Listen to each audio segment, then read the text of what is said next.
এর আগে আমি আপনাদের সাথে ব্রকলির স্যুপের রেসিপি শেয়ার করেছিলাম। আজকে শেয়ার করব একদম একটা শর্টকাট রেসিপি, যেটা বানাতে তেমন কিছু করতে হবে না। শুধু ব্রকলি আর আলুকে কেটে ফুটন্ত পানির মধ্যে 5-6 মিনিটের মতো বয়েল করে নিতে হবে। বয়েল হয়ে গেলে পানিটাকে ছেঁকে ফেলে দিতে হবে। তারপর একটা প্যানে সামান্য একটু অলিভ অয়েল দিয়ে সেগুলোকে সটে করে ফেলতে হবে। সটে করার সময় পিঙ্ক সল্ট অথবা লবণ, হোয়াইট পেপার ও পরিমাণ মতো ব্ল্যাক পেপার দিয়ে এটাকে সুন্দরভাবে মিশিয়ে ফেলতে হবে।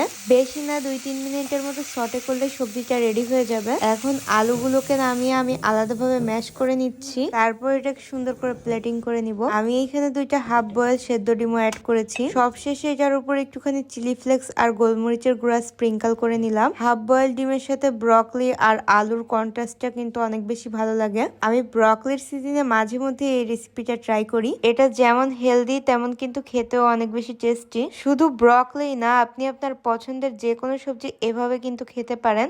এটা বানাতে যেমন খুব একটা টাইমের প্রয়োজন হয় না, তেমনি এটা খেতেও কিন্তু অনেক বেশি টেস্টি লাগে। আমি কোনো কিছু রান্না করতে গেলে অলওয়েজ খুঁজি যেটা বানানো ইজি আবার খেতেও টেস্টি হবে, পাশাপাশি যেটা হেলদিও হবে।